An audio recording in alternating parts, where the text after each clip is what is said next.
احيانا بنتجه باشكال لا اراديه لبعض القرارات الغريبه والعجيبه وال وال وال والمفاجئيه اللي هو هي طبت في دماغنا على حسب مبدأ نو ريسك نو فن. طيب النهارده هنتكلم ببساطه شديده عن مبدأ او هو مبدأ. محدش يركز في هو دي عشان انا ما نمتش لسه. ايه هو مبدأ النو ريسك نو فن في حياة البني ادمين؟ ازيكم؟ انا ستيفن هاني وده البودكاست المعروف بتاعنا، المعروف بالنسبة للتسعين واحد اللي عرفنا، بس الانتقال من اليأس الى اللا بأس. اعزائي المستمعين، عاملين ايه؟ اتمنى يا رب تكونوا كلكم بخير وبصحة وبسعادة نفسية جسدية عقلية، كل حاجة. طيب، آه في رحلة استكشاف نفسي جت على ودني جملة نو ريسك نو فن يا ستيفن. سمعت الجملة دي، وقفت قدام مرايتي زي ما انا واقف دلوقتي كده، وقلت جملة من او كلمة من 3 حروف: اها، نو ريسك نو فن. يعني ايه نو ريسك نو فن؟ انا مش فاهم. لو هنيجي نترجمها ترجمة عربية، إيه، من غير مخاطرة لا يوجد فرح او لا يوجد متعة. هو علميا الجملة مظبوطة، عمليا الجملة دي ما بيجيش من وراها غير خوازيق بس. عشان كده دايما بنقول no risk no fun. طيب، لما تيجي نفصص الجملة دي عشان نفهمها اكتر، عشان انا بصراحة يعني ماليش انا في شغل الشباب الانترناشونال والاوي والكلام ده كله. انا شاب شبراوي بسيط جدا. أنا بحب الحاجات البسيطة، ما بحبش الكوارع، بس بحب ام علي. تمام، حاجات مالهاش اي علاقة ببعض، لكن دي حاجة بتدل على البساطة. طيب، آه، ايه هو تعريف الريسك في حياة البشر عامة؟ انا هحكي من وجهة نظري انا كستيفن، من وجهة نظري انا للحياة. هشرح ايه الريسك بالنسبة لي انا. طيب، انا كنت شغال في شغلانة هي كنت منتصر بيها لفترة معينة، وممكن واحد من اصحاب الشغل ممكن يكونوا بيسمعوا حلقة من الحلقات دي، وهوجه لهم رسالة برضو. انا ما بجليش كده كده، عادي، رحت سبت لهم الشغل في يومها. طيب، الريسك هو انك تسيب حاجة عشان خاطر حاجة انت مش ضامنها. طيب، انا دلوقتي كنت شغال في شغلانه ما كنتش مستريح فيها اكتر حاجه. أه مواعيدها ما كانتش احسن حاجه، بسبب كنت بخش البيت الساعه 2 و3 الفجر، كنت بصحى الصبح الساعه 7 عشان اقدر اروح تاني الشغل. فالموضوع كان صعب جدا جسديا. ما كانش عندي حاجه اسمها ساعه بيولوجيه، ما كانش عندي وقت للنوم، ما كانش عندي وقت ان انا احلق داني، ما كانش عندي وقت ان انا اعمل اي حاجه. كنت عامل زي الغوريلا. يعني الحمد لله ان انا كنت عامل باز كات اساسا، يعني حتى الباز كات كبرت. فاهم؟ يعني حسيت ان انا بقيت عامل زي الدومه بقى. شفت التيني البرشومي لما يستوي يستوي يستوي يستوي يستوي؟ ده كان شكل ستيفن. فوقفت كده، جه تفكير في بالي في يوم مره واحده كده: ستيفن، الشغلانه دي بنت وسخه بالنسبه لك، ماسكه جسمك هرسه دين، مش عايزين نسب، بس هرس اهله. ما كنتش بنام، ما كنتش عارف انام. انا كانت بتيجي عليا ايام بطبق باليومين والتلاتة ورا بعض، كنت بشرب كميات كافيين بنت كلب. فانا قلت بصراحه يعني انا محتاجه اهدى نفسيا. انا عندي عرض كمان بالظبط من النهارده 10 ايام، هطلع على المسرح. وللعلم بالشيء للناس اللي ما تعرفش او اللي هيسمع الحلقه دي النهارده، انا عيد ميلادي يوم 20/9. يوم 20/9 حبيت اعمل انجاز. يعني هو بالنسبه لي انجاز كبير فشخ، ممكن بالنسبه لاي حد يبقى يوم عادي جدا، لكن هو هيبقى يوم كبير بالنسبه لي. عايز ابداه من اوله لحد اخره بشكل متكامل. فقلت انا محتاج ان انا اهدى شويه، محتاج ان انا ابعد عن الشغل حبه. الكلام ده كله جالي في اقل من ربع ساعه اثناء ما انا كنت شغال. انا كنت شغال عادي جدا، جت في بالي فكره ان انا اريسك بالشغل. انا عارف ان ده اغبى قرار في حياتي ممكن اخده في حق نفسي، لاجل ان انا محتاج الشغل اكيد ومحتاج الفلوس، وبما اني داخل على كليه اه طبعا، كمان اللي ما يعرفش انا طالب في معهد، بقدم على معادلة عشان اقدر احسن من نفسي ومن حالتي الاجتماعية قدام المجتمع. بدل ما انا كنت خريج معهد، هبقى خريج كلية حكومية. حقيقي انا داخل في ريسكات بنت حرام، هنفهم مع بعض اكتر مع الوقت. طيب، تيجي عليك بقى ال15 دقيقة اللي انت قاعد بتفكر فيهم ازاي تريسك بالشغل، وتدي بقى لنفسك ال الافكار ان قد ايه انت طالعان ميتينك هنا، قد ايه السالري هنا. عامة يا جدعان، محدش يقول على مرتبه سالري لو ما كانش اكتر من 5000 جنيه. تمام، لكن الفكة اللي احنا بناخدها دي محدش يتكلم، محدش يقول عليها سالري، يقول عليها ماهية، يقول عليها قرش، فاهم؟ محدش يقول عليها سالري. سالري ده للناس اللي بتاخد 5K و 7K و 10K، وفاهم الحروف الانجليزي اللي بتقبض بالانجليزي، ما بتقبضش بالعربي، ما بتاخدش 4 كتاكيت. خلينا نكون واقعيين، تمام؟ احنا في مصر يا جدعان، مش في هولندا. طيب، بعد ال 15 دقيقة دول ما عدوا وحسبت فيهم قد ايه انا طالعان ميتيني، لا باكل ولا بشرب ولا بعيش كويس، ويمكن ساعات ما بتقدرش، ومش ساعات، هو ساعات كتير فشخ. انا اكتر واحد بيحاول يدي افكار للي قدامي عن ازاي نطور المكان اللي احنا فيه، عشان انا من النوع الناس اللي بتحط قلبها على الشغل فشخ. اي اتش ار هيسمع الحلقه دي، تعالى يا معلم، بقول لك عندنا مكان ليك في الهناك، يلا بقى اركب الناحيه، ها، قوم زيني برجله، اقوم داخل بقى. أه، اثناء التفكير ما فكرتش في الفراغ اللي انا هتحط فيه تاني، اللي انا اصلا كنت بهرب منه. انا واحد من الناس ما بيحبش يقعد في وقت فاضي، لانه ما بيعرفش يوظف وقته الفاضي دايما. اه انا عادي، انا احسن واحد ممكن يوظف وقته الفراغ بتاعه، لكن ده مش في حالة دايما. انا ما بعرفش اظبط وقتي دايما، ساعات بتسهل، ساعات بزعل، ساعات حاجات كتير جدا بتحصل بتخليني اقف. طيب،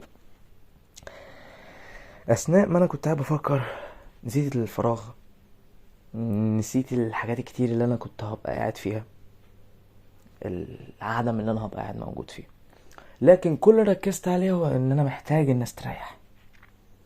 الشغل هنا فعلا جاي عليا فريسك. رحت بصيت لصاحب الشغل، قلت له يا معلم انا ماشي، سلام. سبت المفاتيح وسبت النمتج وسبت كل ما يمكن ان يكون لي في داخل المنظمة دي، خدت بعضي ومشيت. وانا ماشي حاسس ان انا منتصر انتصار ابن وسخة، حاسس ان انا سارق البنك المركزي وهو لسه معمر فلوس. حقيقي ده اكتر شعور جالي، او ممكن اكتر وصف ممكن احاول اوصف بيه.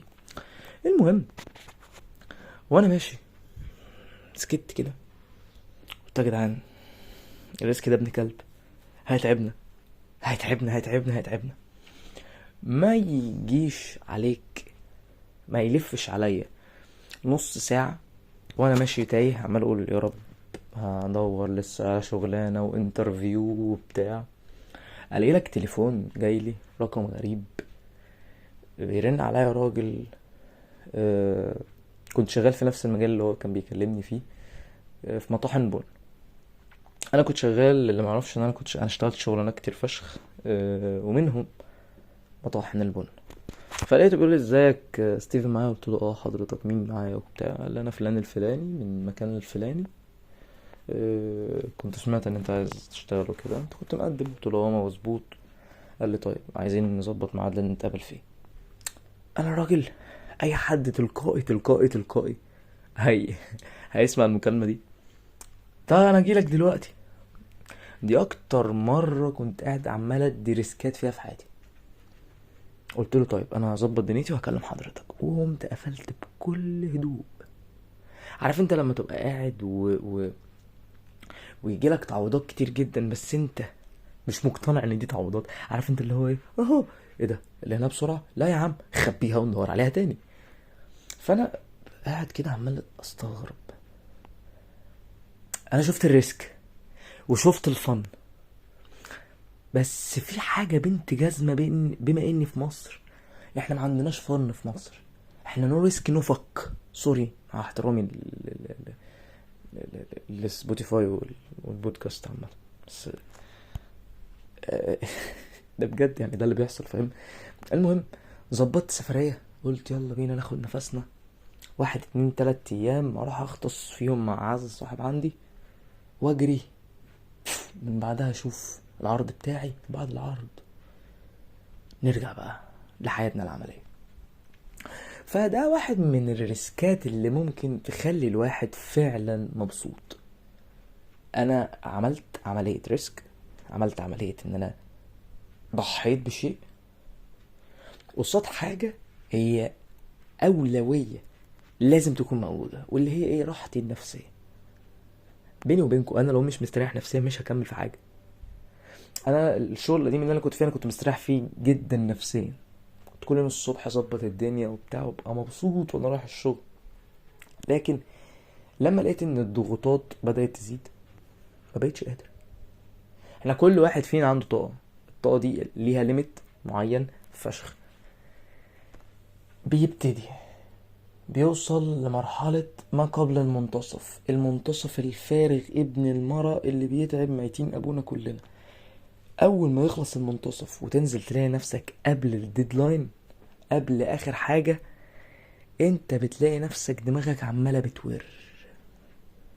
اسيبهم، طب والمسؤولية اللي ورايا، طب كذا طب كذا طب كذا. اول ما الديدلاين ده بيخلص بقى بقول لكم ايه عمايتين ابوك، ولا عايز منكم فلوس ولا عايز منكم تقدير ولا عايز منكم حاجة، خدوا مفاتيحكم اللي في جيبي، خدوا حاجتكم اللي عندي، مش عايز اشوف وشكم تاني.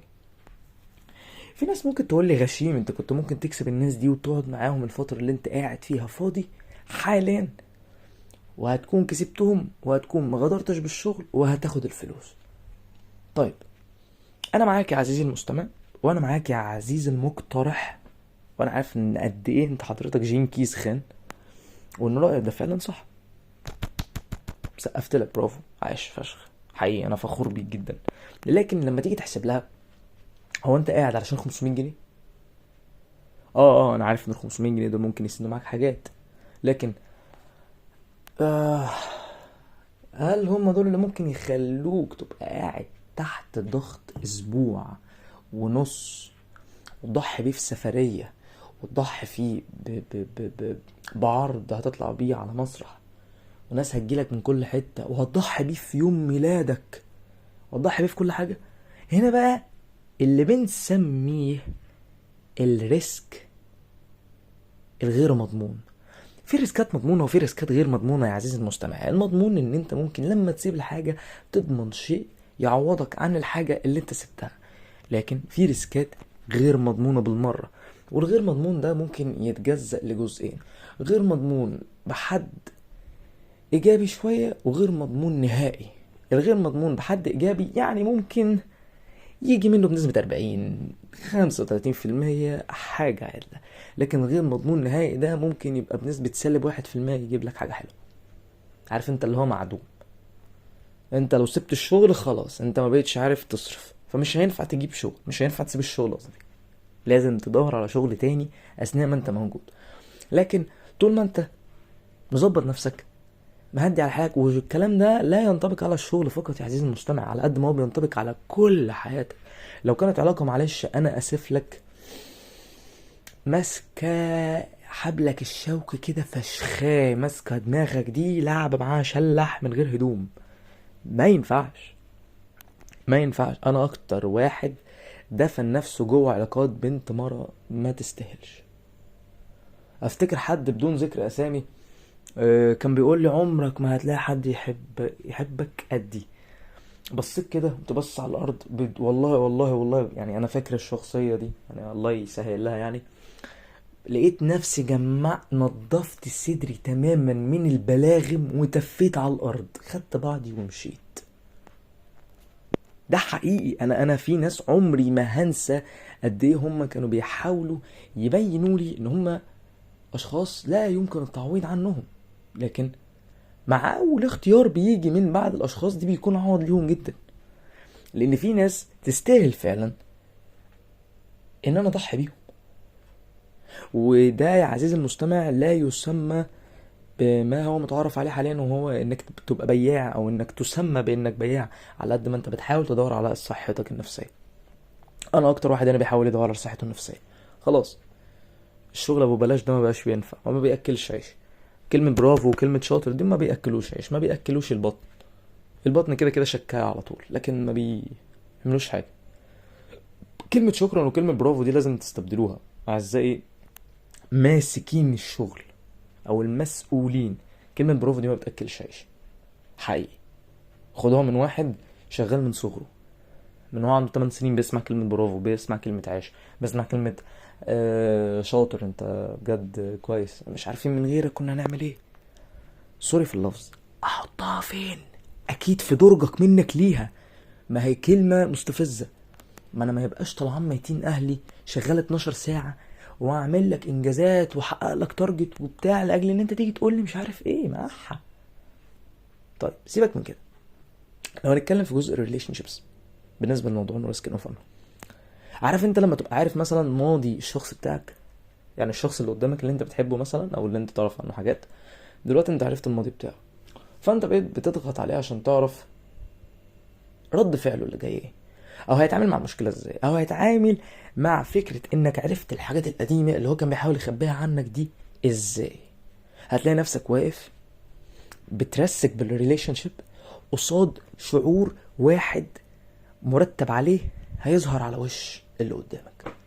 فانت متخيل، انت متخيل كمية الريسك اللي انت داخل عليها؟ حاجة لا تصد ولا ترد. فانت عزيزي وعزيزتي المستمعين اياكوا تحطوا فكرة ال الريسكات دي او انك بتعمل الحاجة دي كده كده شطارة. مش كل الحاجات اللي احنا بنضحي بيها وجب علينا ان احنا نضحي بيها في الوقت ده على الاقل. كده كده هي كانت تضحيات. كلنا بنقدم تنازلات في حق نفسنا، في حق مجتمعنا، في حق عيلتنا، في حق شغلنا، في حق فلوسنا، في حق دنيتنا، في حق تفكيرنا، في حق حاجات كتير. فلما تيجي تقدم تنازل استفاد من وراه بأكبر عدد ممكن من المصالح الشخصية ليك. ودي مش حاجة أنانية على قد ما هي معلش رجلي اللي هتسندني، صدري اللي هتنفس منه، مفصل ركبتي اللي ساندني، غير كده مفيش. دي حاجة انا ادركتها. اللي بيتكلم قصادك ده يا عزيزي المستمع واللي انت بتسمعه هو اكتر واحد على مدار ال5 سنين اللي فاتوا من عمره، اللي هو تقريبا ربع عمري كاملا مكملا، كان بيحب البشر فيهم حب. انا اي بشوف اي حد مثلا ماشي متضايق او زعلان او ايا كان، ببقى هاين عليا اقطع من هدومي واديله، اقطع من لحمي بص اطفحه انا في رشاط، حتى لو كان مين اطفحه في رشاط، اقول له الدنيا حلوه ومش عارف ايه. لكن حقيقي انا من قلبي، من قلبي انا محدش قال لي كده. انا كنت بواسي نفسي. انا كنت لحد من فتره قريبه انا باجي بطبطب عليا وبحضني. في ناس كانت موجوده مش هنكر، عشان دي حاجه قدام نفسي انا مقتنع بيها، ان كان في ناس بتحاول تتوجد بس انا مكنتش عايزهم يبقوا موجودين، ويمكن يكونوا بيستمعوا لحد النهارده سامعين صوتي. وده ما بيفرقش معايا على قد ما هو اللي يفرق معايا ان انا ابقى كويس. انتوا كان وجودكم في حياتي ما كانش كويس، كان وجودي في حياتكم ليكوا انتوا كان كويس، لكن وجودكم في حياتي انا ما كانش كويس. انتوا كنتوا بتاخدوا مني اكتر ما انا ببقى عايز اشوف منكم. مش هقول مثلا اخد منكم عشان ما يبقاش المسمى بتاعي اناني. انا مش اناني على قد ما انا بحاول اوصل لحاجة هي اصلا من حقي. هو احنا ليه بنبقى مع بعض مثلا في ريليشن شيب مثلا؟ يعني لو هنتكلم بيني انا وفيميل مثلا، لو هتكلم انا وبنوته، هو مثلا ليه الاتنين الولد والبنت بيبقوا مع بعض في ريليشن شيب؟ علشان هما الاتنين بيحسوا بيبقى عندهم فيلينجز من ناحية بعض ان هما ممكن يكملوا بعض، ان هما ممكن يكونوا كويسين لو كملوا حياتهم مع بعض، ان هما بيظبطوا الحتة الناقصة عند كل واحد فيهم لما بيتعاملوا مع بعض. ده بيسند ده بيطبطب على ده بيخلي باله من ده. كلنا بنحاول ان احنا نعمل عملية واحدة، ان المركب تسير، نزق ايام بعض. فلما الاقي ان اللي قدامي مش مديني حتى الاساسيات او الحاجات اللي المفروض تكون موجودة، صباح الفل. هفضل ليه؟ ما ينفعش افضل بدافع اللي هو ايه، عارف انت، اللي هو انا ممتن لوجودك فانا قاعد معاك. هو إيه اللي ممتن ليك؟ دي اغرب كلمه انا سمعتها في حياتي. انا اتقالتها لي، انا يعني اتقالت لي الجمله دي كده بلانك مره واحده بطريقه مباشره: انا ممتنه لوجودك في حياتي، فانا موجوده معاك كده، انا عشان انا ممتنه ليك، عشان انت كنت موجود معايا في وقت انا كنت محتاج حد في جنبي، بس مش اكتر. فمن ساعتها وانا بقيت بفكر جديا في نفسي. ليس غرور، ليس نرجسيه، ليس انانيه، على قد ما هو ده اصلا الطبيعي، ان المفروض ان الواحد يفكر في نفسه. فده لوحده كان ريسك، اني ارسك بحالي علشاني. ده ريسك، وريسك كبير. مثلا واحد غيري، عشان نكون صراحة مع بعضينا، كلنا عارفين ان التعليم الخاص هو تعليم ابن وسخة ماشي بالفلوس. حلو. انا واحد عادي ممكن اتعرض لاي مسألة قانونية، ما عنديش اي مشكلة، عشان انا بتكلم في حق. ولو نزلنا ورحنا اي كشوفات اي دنيا، هيبقى على عينك يا تاجر. اعرف ناس حرفيا ما راحتش امتحانات جايبه امتيازات. ده بجد، ده بجد. كل ده عشان دفع 500 جنيه زياده و1000 جنيه زياده فوق الفلوس المطلوبه منه. فدي لحظه ادراك بتيجي للواحد كده. عارف انت لحظه الادراك اللي بتجيلك في اخر اليوم؟ دي جات لي انا بقى دلوقتي وانا قاعد بسجل الحلقه. فممكن اخبط شويه مع احترام يعني. الشباب بالنسبه لي لاي حد بيسمع ستيفن لاول مره، هو ستيفن مش كده خالص. سواء عشان الفتره دي كان مضغوط بطريقه غبيه. فممكن لو حابين نسمع الحلقات اللي فاتت، ممكن نرجع وناخد لفة نكمل كلامنا. طيب، واحد زيي بما انه كده كده في تعليم خاص، هو كده كده اللي بيصرف على حاله، ممكن يبقى مكبر دماغه بقى من الدراسة وبتاع، وبدل ما الشغلانة يشتغل 2 ويروق على حاله. انا عملت عملية بنت كلب شوية الفترة دي، وان انا عملت ريسك بمعنى الراحة في حياتي تماما. مش فاهم. بمعنى انا واحد دلوقتي كنت اتمنى ان انا اقول كلمة كنت دي بقى فعلا، بدرس في معهد خاص. مفيش في حضور، مفيش في التزام، مفيش في اي حاجة، مفيش في اي حاجة خالص. كل اللي موجود فيه امتحانات، وحتى في ايام الامتحانات بيبقى فيه غش، والدنيا بتبقى سداح مداح وكله على كله والدنيا بتمشي حلو. أه عملت عملية ريسك، او ضحيت بالراحة، وقدمت، وانا فخور بنفسي فشخ بكلمة قدمت، في كلية تجارة جامعة القاهرة وعين شمس وحلوان، ومستني نتيجة الرغبات تظهر. انا عارف ان الموضوع ده هو بالنسبة لي قاسي جدا، لان انا بضحي حرفيا بالراحة اللي هتبقى في حياتي، لان ان انا هبقى شغال بدرس شغلانة 2، وجنب الشغلانتين هبقى قاعد بدرس ومنتظم. في ناس بتقولي طب ده ريسك بقى غير مفهوم. طيب انا معاك يا عزيزي المستمع ان ده ريسك فعلا غير مفهوم، لكن لما نيجي نفكر لها في مستقبلك هيبقى احسن بجد. فالريسك مطلوب في حياتنا عامة. كلنا بنضحي، كل واحد فينا بيكشف ورقه، وكل واحد فينا بيدور على اللي قدامه في ان الورق بتاعه يكون متشابه ليه عشان يكمل معاه باقي السكة. اصلا ما تزعلش مني، انا مش هينفع اتجوز مثلا عن طريق اللي هو آه، انا ممتن، انا مبسوط انك موجودة، انا مبسوط انك موجودة. طب هل في مشاعر؟ لا. طب انت موجود ليه؟ معلش مع احترامي ليك، انت موجود ليه؟ هل في مشاعر بينك وبين اللي قدامك؟ لا. طب انت عندك استعداد انك تضحي بباقي حياتك قصاد اختيار انت مش ضامنه؟ لا. So why you still here? I'm sorry. تاني. why you still here? انت مستني وقاعد هنا ليه يا صاحبي؟ اجري اجري. الشغل مضايقك يحرق ميتين امه، ارميه ارميه يا باشا، وننزل ندور على سيفيهات، ننزل نظبط السيفيهات بتاعتنا احنا الجوز، وننزل ندور على شغل احنا الجوز، عادي عادي. واصل النفس اللي خارج انت بتضمنش تخرج واحد تاني زيه. فلو هتقعد حابس نفسك جوه الكيان ابن المرة ده، هتموت حالك. وانت ترس وانت ترس، كل واحد فيكو ترس. انت ممكن تكون ترس المكان ناقص فيه ترس، وممكن تبقى ترس في مكان مليان تروس. فانت اللي بتحدد انا هبقى ترس فين بجد. فاختار لنفسك افضل مكان ليك نسبة ل3 حاجات: نفسيتك، راحتك الجسدية، حالتك الاجتماعية او راحتك الاجتماعية. حلو. يعني ما تشتغليش شغلانه 12 و13 و14 ساعه وتقول انا كده مبسوط وبجيب فلوس. انت كده بتفشخ نفسك بالثلث.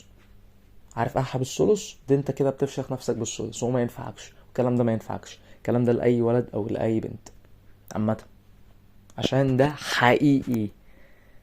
ما يسمى بالاستعباد. الحياه العبوديه انتهت 1979 عامه يعني، للي مش عارف. والكلام ده بجد على فكره، انتهت 1979 انتهى. فانك تستعبد نفسك من اول وجديد ما ينفعش. هتستعبد نفسك في شغل يبقى انت كده هبل، يبقى انت كده بترسك بحاجات. انت محتاج ان انت تفهم دماغك اكتر، انت محتاج ان انت تقعد قاعده مع حالك اكتر.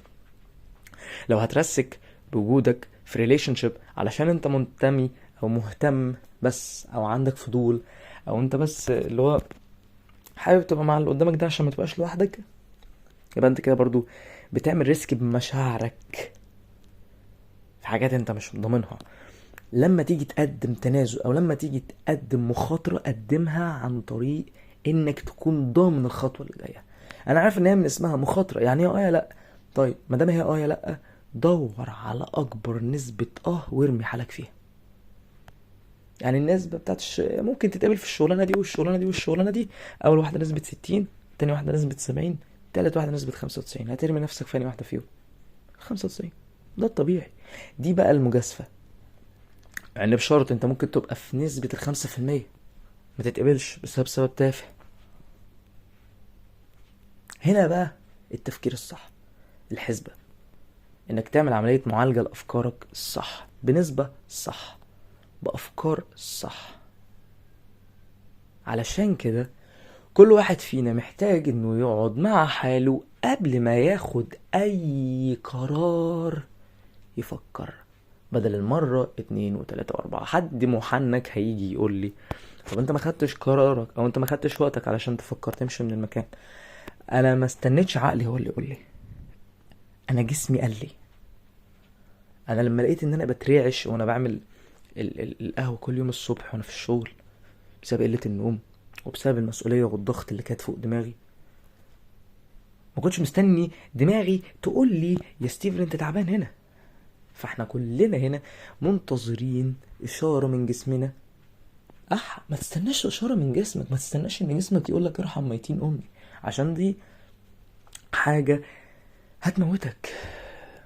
المرة دي تيجي في رعشة، بكرة تيجي في جلطة. يا عم خلي بالك. المكان اللي يضايقك يا ستي ما تتكل على الله منه. العلاقة اللي تضايقك ما تغوري منها. البيت اللي يضايقك يا ستي حاولي تظبطي فيه دنيتك لحد لما تخلصي خالص.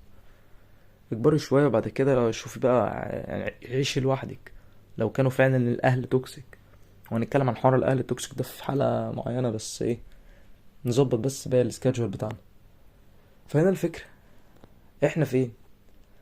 احنا بنجري في سباق ابن وسخة محدش فاهمه غيرنا، علشان احنا اللي سايقين بس.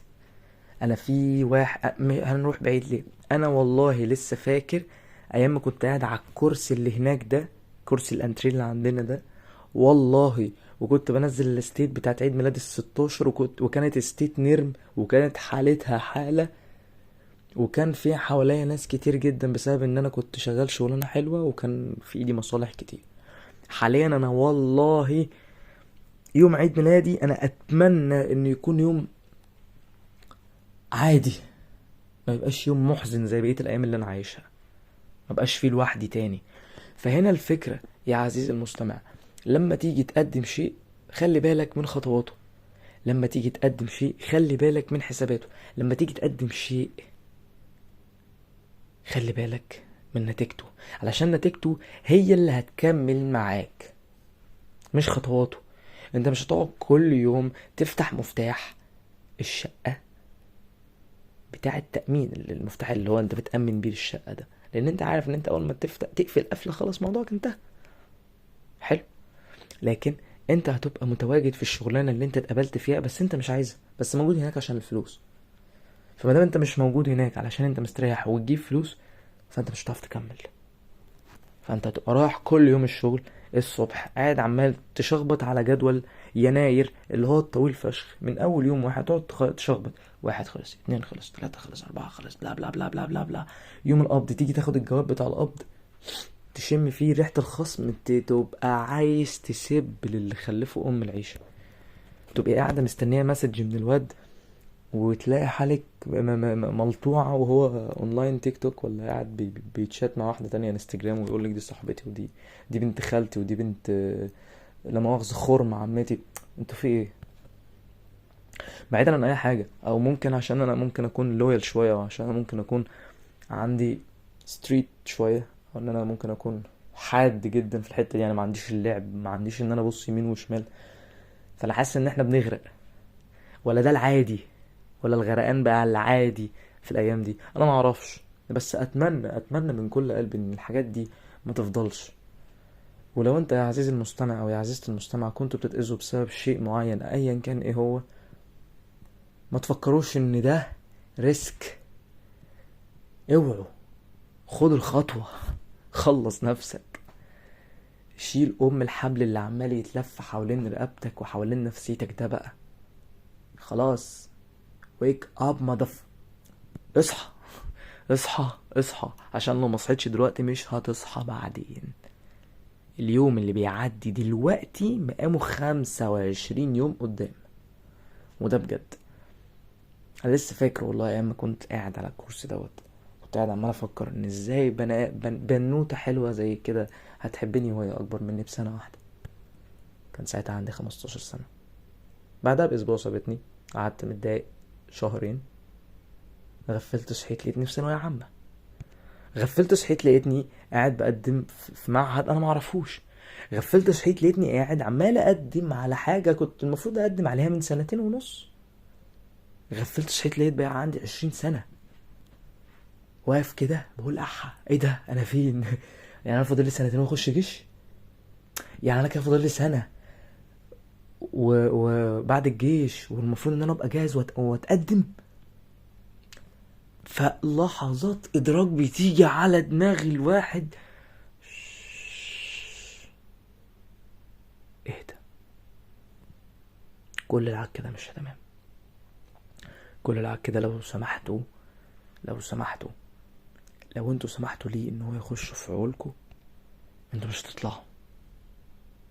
مش هتطلعوا لما تلاقوا نفسكوا بقيتوا كهل زي الاجداد. شعرك مطقطق ابيض، ده لو انت ما كانش شعرك مطقطق ابيض هتلاقي قلبك، لو ما كانش قلبك هتلاقي روحك، هتلاقي نفسك استنزفت. اهدى، خد نفسك. الحاجه اللي تضايقك ابعد عنها، الريليشن شيب التوكسيك اجري منها، الشغل اللي يضايقك ابعد عنه، البيت اللي يضايقك ابعد عنه، الصحاب اللي تضايقك ابعد عنها. الموهبة اللي محسسك ولو ل1% ان هي بتنزلك لتحت ما بتطلعكش لفوق، يبقى هي مش موهبتك، دور على حاجة تاني. ما اسمهاش نو ريسك نو فن، نو ريسك نو لايف. هي مش متعة، احنا ما بنتمتعش واحنا بنقدم تضحيات. احنا عايزين بس نعيش مبسوطين. جات عليا ايام كنت بتمنى من ربنا ان انا اعيش حياة عادي، ابتسم، ما بذلش مجهود وانا ببتسم. هنا الفكرة، لما تضحي ضحي وانت ضامن، حتى لو هتبقى مش ضامن قد كده، بس دور على اكتر حاجة ممكن ما تضحيش فيها كل حاجة. شكرا لكل من استمع للحلقة دي. عارف ان احنا طولنا شوية، رغم ان انا كنت متفق معاكم انها مش تبقى حلقة طويلة، لكن انا مبسوط جدا ان الحلقة دي اتعملت. اي حد عنده اي حاجة حابب ان هو يقولها قبل ما نكمل 2 سنين مع بعض على سبوتيفاي هنا او في اي حتة تاني ممكن تكون بتسمعني فيها، اكيد هكون منتظرها جدا منكم. ونتقابل يوم 20/9 وانا على المسرح. اي حد هيكون عايز التيكتس بتاعتنا موجودة ممكن يتواصل معي شخصيا، سيب لي كل لينك الانستجرام تحت في البايو. و هستناكوا اكيد. ربنا مع كل واحد فيكم، سواء كنت او كنتي بتعملوا ايه في حياتكم. شكرا and rest in peace.